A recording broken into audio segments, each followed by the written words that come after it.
สวัสดีครับเรื่องราวที่ผมจะเล่าต่อไปนี้เป็นเรื่องราวที่ผมได้ฟังมาจากรุ่นพี่ที่ทำงานคนหนึ่งซึ่งเราได้คุยกันตอนที่กำลังนั่งรถตู้ไปทำงานที่จังหวัดหนึ่งทางภาคอีสานและการเดินทางก็ใช้เวลาค่อนข้างนานซึ่งกินเวลาไปกว่าครึ่งวันเลยครับทำให้พวกเราต้องหาเรื่องคุยกันไปเรื่อยๆในระหว่างเดินทางจนเข้ามาสู่เรื่องผีหรือเรื่องน่ากลัวที่ผมชอบฟังมากๆโดยเรื่องที่เราเริ่มเล่าก็เป็นเรื่องของผมเองครับแต่ก็ไม่ได้น่ากลัวอะไรเพราะมันเป็นเรื่องที่เกิดขึ้นในออฟฟิศที่หลายๆคนเคยรู้กันอยู่แล้วซึ่งผมเองก็เคยได้เจอกับตัวเองมาบ้างแต่ยังไม่แน่ใจเท่าไหร่นักว่าจะใช่หรือเปล่าจนเรื่องเล่าของผมจบไปพี่อาร์มซึ่งเป็นรุ่นพี่ในทีมก็เริ่มเล่าเรื่องของตัวเองให้ฟังบ้างและเรื่องนี้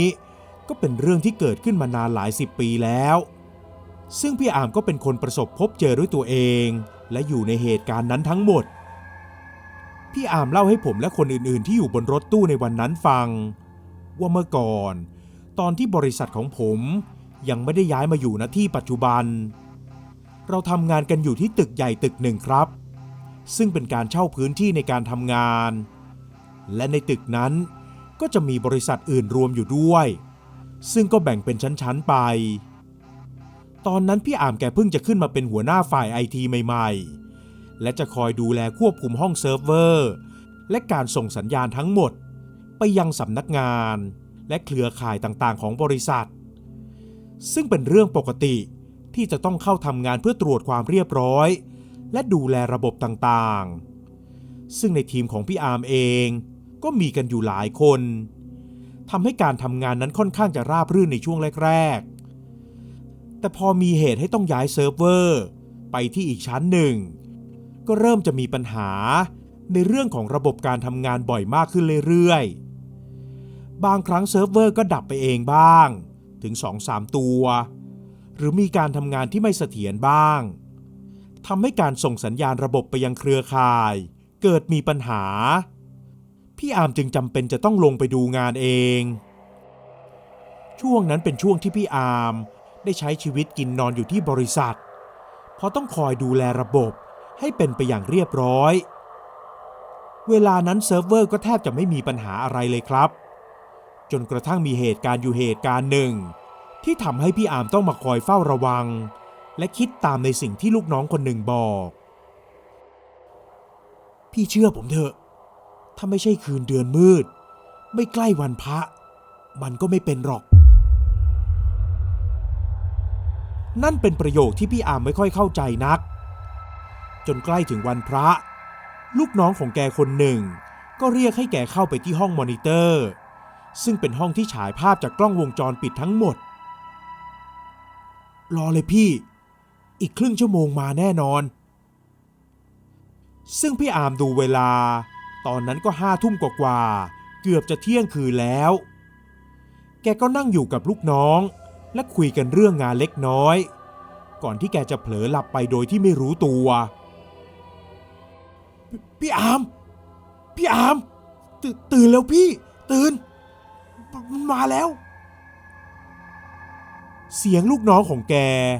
ปลุกให้แกดูภาพจากหน้าจอมอนิเตอร์ที่เห็นภายในห้องเซิร์ฟเวอร์ซึ่งมีไฟกระพริบไปมาอยู่หลายครั้งก่อนที่จะมีไฟสัญญาณสีแดงที่บอกว่าเซิร์ฟเวอร์เกิดขัดข้องขึ้นมันคืออะไรวะไฟตกเหรอไม่ใช่หรอกพี่ลองดูดีๆพี่อาร์มลองมองไปที่จอมอนิเตอร์อีกครั้งก่อนจะเห็นว่าระบบเซิร์ฟเวอร์ตัวที่มีปัญหาจะเป็นแค่เฉพาะตรงที่มีไฟกระพริบเท่านั้นซึ่งทำให้มีความสงสัยเกิดขึ้นพี่อาร์มเลยตัดสินใจลงไปดูที่ห้องเซิร์ฟเวอร์ด้วยตัวเองโดยไม่ลืมที่จะพกวอลประจำตัวออกไปด้วยเดี๋ยวพี่จะลงไปเช็คนะรอแป๊บหนึ่งพี่อาร์มจะไปจริงๆเหรอพี่อาร์มพยักหน้าตอบรับกลับไปซึ่งผมเองก็รู้ดีครับว่าแกไม่ได้เป็นคนที่กลัวอะไรสักเท่าไหร่และถึงแม้คำทักท้วงของลูกน้องจะมีน้ำเสียงที่แปลก เหมือนเป็นห่วงมากจนเกินเหตุแต่แกก็คิดที่จะลงไปตรวจเช็คเพื่อความแน่ใจอยู่ดีเมื่อมาถึงที่ห้องเซิร์ฟเวอร์ซึ่งมีการเปิดระบบแอร์ทำความเย็นไว้ที่อุณหภูมิต่ำมากๆเพื่อรักษาระดับความร้อนไม่ให้เครื่องเซิร์ฟเวอร์ซึ่งทำงานอยู่ตลอดเวลามันร้อนจนเกินไปพี่อาร์มเดินตรงเข้าไปที่ตู้เซิร์ฟเวอร์ที่เห็นว่ามีสัญญาณไฟสีแดงเกิดขึ้นก่อนจะลองกดสวิตช์สลับขั้วไฟเพื่อตรวจเช็คระดับของกำลังไฟซึ่งก็ปรากฏว่ามีไฟเข้ามาเป็นปกติป๋องเช็คสัญญาณเซิร์ฟเวอร์อีกทีสิพี่อาร์มได้พูดผ่านวิทยุกลับไปปกติครับปกติแล้วถึงแม้จะได้รับคำตอบว่าตอนนี้เซิร์ฟเวอร์กลับมาเป็นปกติแล้วแต่สัญญาณไฟสีแดงก็ยังขึ้นอยู่ดีทำให้พี่อาร์มคิดไปเองว่าน่าจะเกิดจากระบบสัญญาณไฟของตัวเครื่องมีการทำงานที่ผิดปกติพี่อาร์มรีบออกมาเถอะครับเสียงลูกน้องจากห้องมอนิเตอร์ภาพคนเดิมที่เพิ่งได้เจอกันพูดผ่านวิทยุกลับมาหาพี่อาร์มบอกว่าในตอนนั้น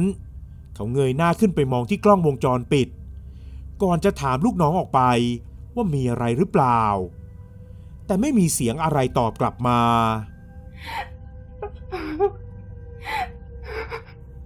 จู่ๆพี่อาร์มก็ได้ยินเสียงเหมือนผู้หญิงกำลังร้องไห้เขาพยายามมองซ้ายมองขวาเพื่อหาที่มาว่าเสียงที่ได้ยินเมื่อกี้มันดังมาจากทางไหนแต่พอคิดไปคิดมาอีกทีแล้วเขาก็อาจจะหูแว่วไปก็ได้แล้วพี่อาร์มก็รู้สึกขนลุกสู้ขึ้นมาทันทีเพราะเข้าใจว่าคงจะเป็นเพราะอากาศหนาวเลยวอกลับไปหาลูกน้องอีกครั้งว่ามีอะไรที่ผิดปกติอีกไหมผมว่าพี่ขึ้นมาดูเองเถอะครับพี่อาร์มตัดสินใจเดินออกจากห้องเซิร์ฟเวอร์ไปทันทีถึงแม้ว่าในตอนนั้นจะรู้สึกวิวอยู่บ้างแต่ก็พยายามที่จะไม่คิดอะไรมากก่อนจะปิดประตูที่ห้องเซิร์ฟเวอร์พี่อาร์มบอกกับผมว่าเขาแน่ใจว่าเขาได้ยินเสียงเหมือนผู้หญิงร้องไห้อีกครั้งและตลอดทางที่เดินกลับไปที่ห้องมอนิเตอร์พี่อาร์มก็รู้สึกใจวิวอยู่ตลอดแต่ก็ไม่รู้ว่าเป็นเพราะอะไรและเมื่อเปิดประตูเข้าไปก็เห็นว่ามีคนอื่นๆอยู่ด้วยอีก3 คนทุกคนมีสีหน้าที่ไม่ค่อยดีนักก่อนจะหลีกทางให้กับหัวหน้าของตัวเองได้เดินเข้าไปดูที่จอมอนิเตอร์ใกล้ๆไหนมีอะไรจะให้พี่ดูลูกน้องคนที่ทำหน้าที่ควบคุมดูแลจอมอนิเตอร์ขยับตัวและเลื่อนมือไปที่อีกจอที่เป็นจอแยกสำหรับเปิดภาพที่บันทึกเอาไว้ก่อนหน้านี้ซึ่งภาพที่กำลังเปิดเล่นอยู่นั้นคือภาพวงจรปิดก่อนหน้านี้ไม่กี่10 นาทีที่พี่อาร์มเข้าไปอยู่ในห้องเซิร์ฟเวอร์ภาพวงจรปิดเปิดเล่นตั้งแต่ตอนที่พี่อาร์มยังไม่ได้เปิดประตูเข้าไปจนที่พี่อาร์มเปิดประตูเข้ามาในห้องเซิร์ฟเวอร์และก่อนที่จะเปิดประตูเข้ามานั้นมันก็มีไฟกระพริบอยู่ 2-3 ครั้งพี่อาร์มเดินตรงเข้าไปที่เซิร์ฟเวอร์ก่อนจะจัดการเช็คและตรวจสอบเครื่องเซิร์ฟเวอร์แล้ววอลไปหาอีกทีมจากนั้นภาพก็เล่นมาจนถึงช่วงหนึ่งที่พี่อาร์มคงจะไม่รู้ตัวว่าได้มีร่างของหญิงสาวคนหนึ่งปรากฏขึ้นซึ่งภาพนี้ก็ทำเอาพี่อาร์มถึงกับชะงักและถอยหลังออกมาเล็กน้อยก่อนที่จะตั้งสติและดูภาพที่กำลังเล่นไปเรื่อยๆอีกครั้งร่างของหญิงสาวยืนจ้องมองพี่อาร์มที่กำลังทำท่าทางในอิริยาบถต่างๆแม้แต่ตอนที่ลูกน้องวอไปเรียกให้กลับขึ้นมาร่างของหญิงสาวนั้นก็ค่อยๆลอยเข้าไปใกล้ตัวของพี่อาร์มก่อนจะทะลุผ่านร่างของพี่อาร์มไปพี่อาร์มขนลุกขึ้นมาอีกครั้งเขารู้ตัวทันทีเลยครับว่าที่รู้สึกขนลุกนั้นไม่น่าจะใช่เพราะความเย็นแน่ๆแล้วแต่เพราะมีสัมผัสบางอย่างเข้ามาปะทะที่ร่างของเขาร่างของหญิงสาวนั้นยังคงจ้องมองพี่อาร์มไม่ไปไหน ก่อนที่เธอจะมีลักษณะคล้ายกับคนที่กำลังร้องไห้แม้แต่ตอนที่พี่อาร์มเดินออกไปที่ประตูเธอก็ยังคงอยู่ในลักษณะเดิมอยู่พี่อาร์มที่ได้เห็นภาพทุกอย่างแล้วก็รู้สึกช็อกและตกใจไม่ต่างจากคนอื่นเช่นเดียวกันเพราะแกทำงานทางด้านนี้มา10 กว่าปีไม่เคยคิดเลยว่าจะมีเรื่องแบบนี้เกิดขึ้นในที่ทำงานของตัวเองมันเรื่องจริงใช่ไหมวะไม่ได้มีใครตัดต่อภาพอะไรมาแกล้งกูนะพี่อาร์มถามย้ำกับลูกน้องของตัวเองทุกคนปฏิเสธเสียงแข็งและบอกว่าไม่มีใครกล้าทำอะไรแบบนี้หรอกเพราะเรื่องแบบนี้มันไม่ใช่เรื่องที่จะเอามาล้อเล่นหลังจากที่ได้รู้ว่าที่ห้องเซิร์ฟเวอร์แห่งนั้นมีวิญญาณของหญิงสาวคนหนึ่งสิงสถิตอยู่พี่อาร์มก็พยายามที่จะหาคำตอบให้ได้ว่ามันเกิดอะไรขึ้นภายในห้องเซิร์ฟเวอร์นั้นพวกเราถึงได้เห็นว่ามีวิญญาณแต่ก็ไม่มีใครรู้เลยอีกทั้งคนที่ไม่ได้ทำงานในแผนกนี้และอยู่เวรกะดึกก็ไม่เคยรู้เลยว่าที่บริษัทมีผีด้วยเมื่อไม่สามารถหาที่มาของเรื่องราวนี้ได้พี่อาร์มจึงตัดสินใจที่จะนำของไปไหว้ให้กับวิญญาณของหญิงสาวที่ไม่รู้จักแทบจะทุกๆวันซึ่งหลังจากนั้นก็ไม่ทำให้มีปัญหาเรื่องเซิร์ฟเวอร์ติดดับอีกเลยยกเว้นแต่จะมีเหตุการณ์ฉุกเฉินเกิดขึ้นจริงๆซึ่งก็ไม่ได้มีบ่อยเหมือนกับเมื่อก่อนแต่เรื่องราวทุกอย่างก็เริ่มจะมากระจ่างชัดเจนขึ้นก็ตอนที่สำนักงานได้ปรับเปลี่ยนเจ้าของและกำลังจะย้ายไปยังตึกใหม่ซึ่งเป็นสถานที่ใหม่ที่เพิ่งสร้างเสร็จจึงได้มีการรื้อ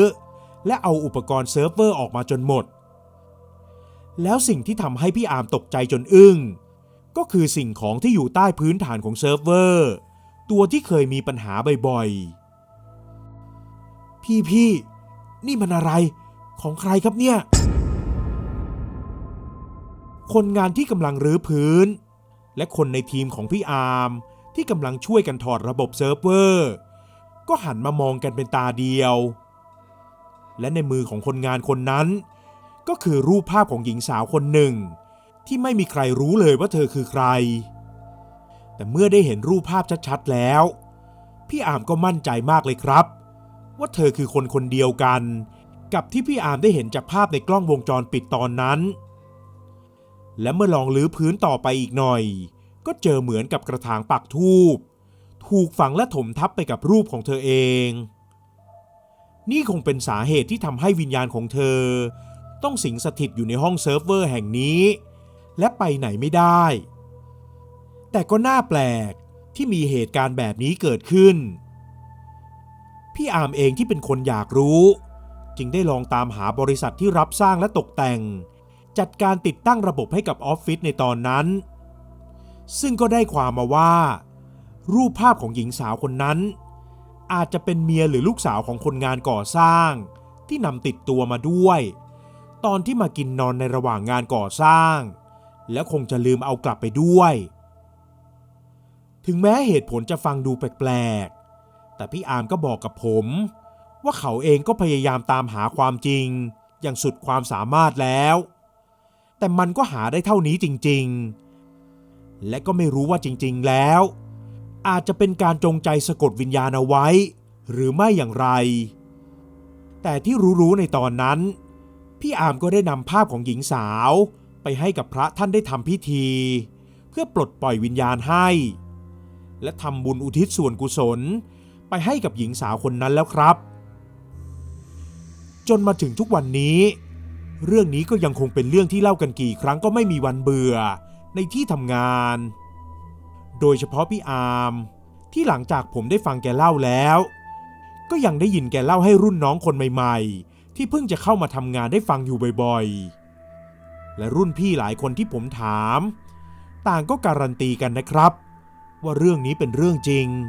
และเกิดขึ้นที่ตึกทำงานเก่าจริงๆ